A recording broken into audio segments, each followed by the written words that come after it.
goes for 150 rand. Kunezinye incwadi ekhona kuleli tafula ungawabheka amabhiya. It's in between the prices of how much and how much? 120 to 150. Go home with incwadi uhambe uyofunda. Please help me welcome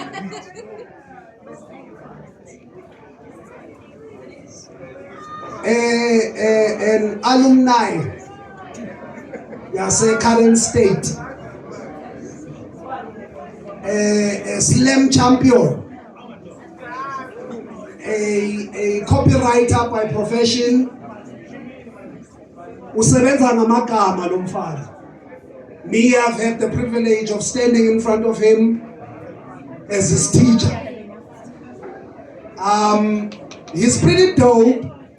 Let ufike namhlanje ngomqondo wabantu abadala uthi uzofunda. Angazi ukuthi ufundela kanjani abantu abadakiwe nabaqhunyiwe. But asilime setsheni. Please help me welcome Tshepo Molefe to the stage. Yes.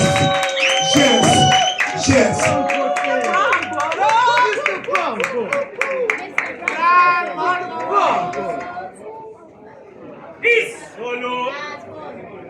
Zobendagiwe namhlanje zobendagiwe sasa zobendagiwe abathi mnandi utshwala izolo zobendagiwe namhlanje zobendagiwe sasa zobendagiwe umnandi utshwala especially what they say.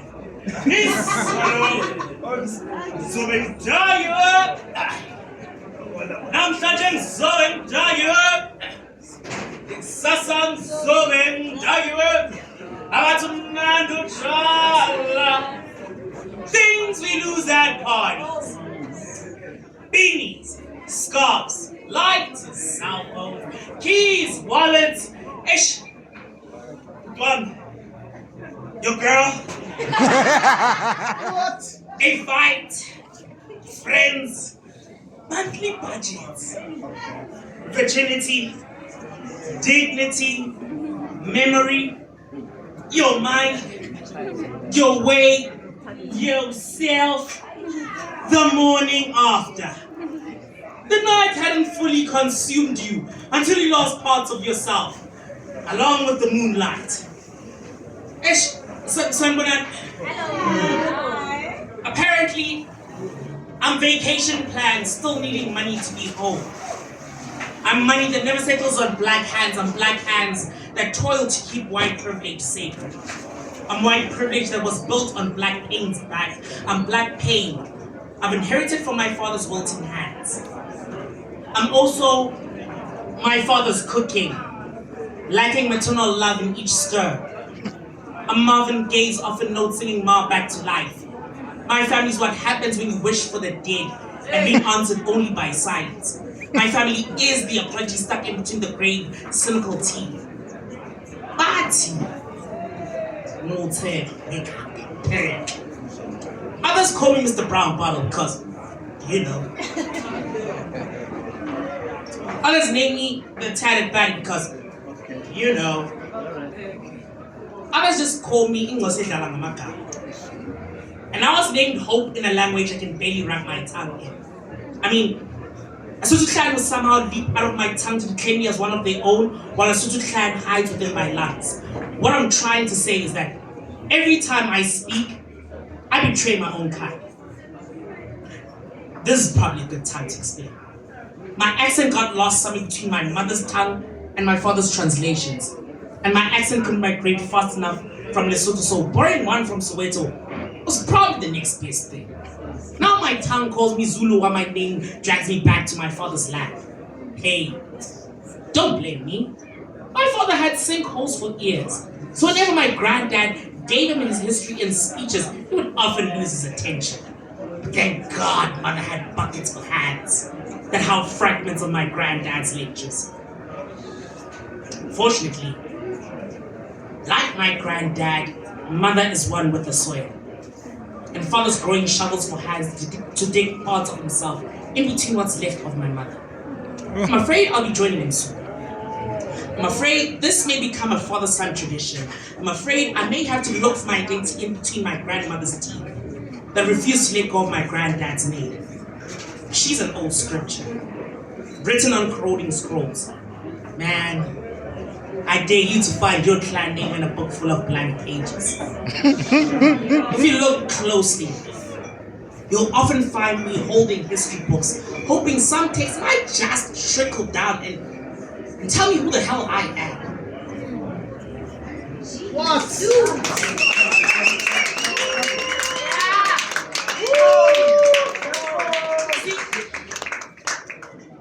So usually I just perform and whatnot. Today I'm just gonna give you poetry, and then y'all will dissect the way you see it. So,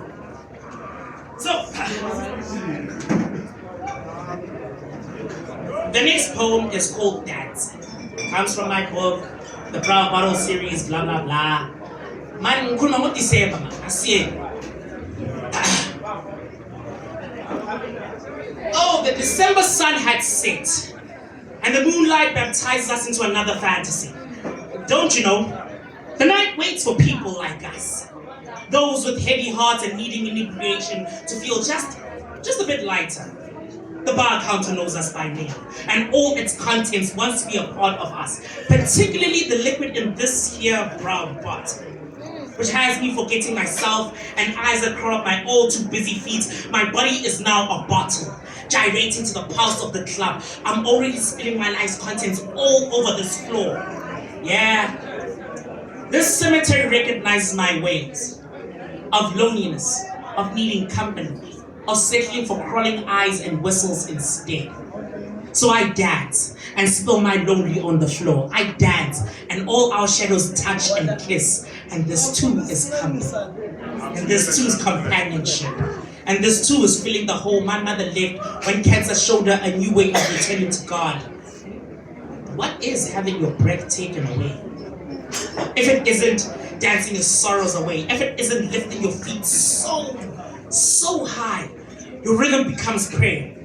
If it isn't asking for God for a partner who reminds you of the Messiah and makes you believe in miracles in the first place, if it isn't having lost lovers coming back to the Jerusalem of your lips, and this too is making out, like a cigarette butt shared among strangers, like a drunken convo held over slurs, like hips moving in sync with each other.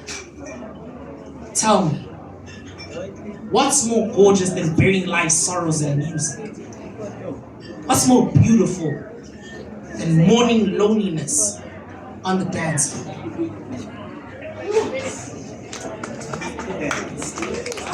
Next piece, who here has a deadbeat father? Deadbeat fathers? Products of deadbeat fathers? This is dedicated to you.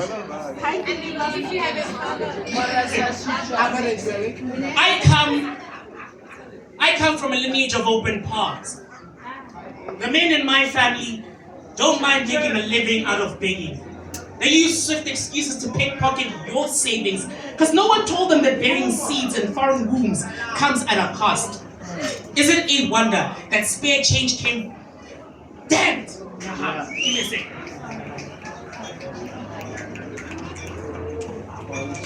Yeah, no, happy. So a love of mine asked for an exit with the following line. Tshepo, I'd rather be an ex than a winner. Which is to say, she cannot love a pending corpse. The dressing in black just wasn't in her plans. That she tried to love me back from death's grip. That she didn't sign up to be on a mattress. That she's way too young to be dressed in mourning. Which, again, is to say, she cannot handle the lingering stench of the Green Reaper. She can't unhear the hearse every time I speak. She can't take the funeral hymns laced in all my I'm sorries. Which is to say, she too is sorry. Her heart wasn't enough to make me love life again. So here I am, back in a bar, nursing a heartbreak. And this is where an old man gives me game, where I was taught that alcohol is the best elixir to scrub off memories. So I drank just enough to wipe her name from my tongue. Obviously that didn't work. So he prescribed a different drug. Use sex instead. Use a stranger's skin to wipe off the last relationship. Use their bodies, as many as you can get under. Each has its own stench to trick the nose to no longer long for your lover's scent. Use their sweat to disguise the grief running across your face. Man, use their fluids. Hell, use your own fluids to flood all of our absence. Even her mirages that appear when coddling empty sheets. Use as many men and women who dare lust for you, until the thought of her no longer haunts you. It is their fault after all. For loving men who are at war with themselves, they warned you about us. Us men who weaponize love. Us men who use affection as a tool for conquest. Man, they have many names for us. More fuck boys, more bad boys. We prefer the term fantasy. Masters at manipulating a silver tongue, strategists whispering sweet nothing to create chaos. Every conversation is a landmine. All our interactions lead to a setup to release shrapnels aimed at that supposed wall you've placed around your heart. Miss, you aren't a fortress strong enough against the well-placed I love you. Especially when trapped in my affection. Every act of love inches you closer to detonation. Boom. The album has exploded in her heart. With 3 words, I've drawn a border between her mind and her heart. What did you expect from men like us? A hole? And how do you reside in the war zone? Don't you feel the fire and brimstones promised in the holy scriptures when you hug us? We are not the happily ever after you seek. We're just a thrilling experience. A story told about that fun time I had with that other guy. They warned you about us. Us men who look for a mother's love in between your thighs, then disappear as quick as your father's footsteps walking into another family. Do not grow tired of chasing men stuck on the front lines. Please, do me this favor. Don't go running after men who are at war with themselves. Unless, of course, you want to wage war against your sanity.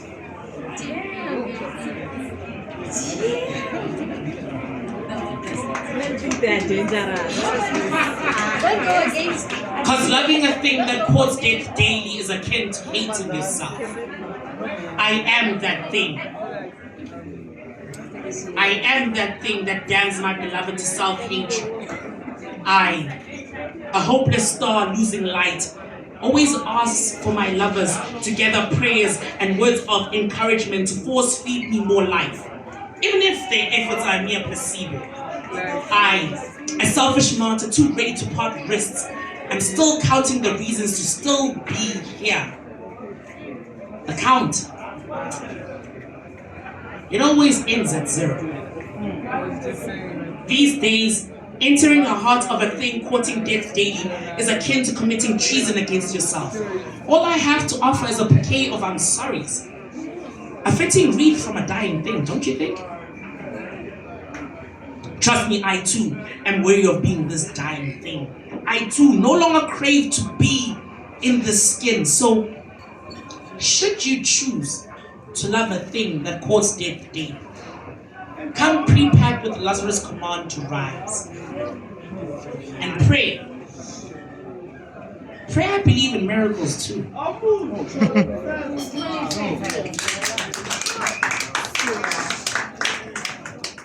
All right, so my last piece is about my father, or an ode to my father. Thank you so much for listening to my words. Y'all have been way too kind with your attention. Thank you so much. The next piece is called Calluses.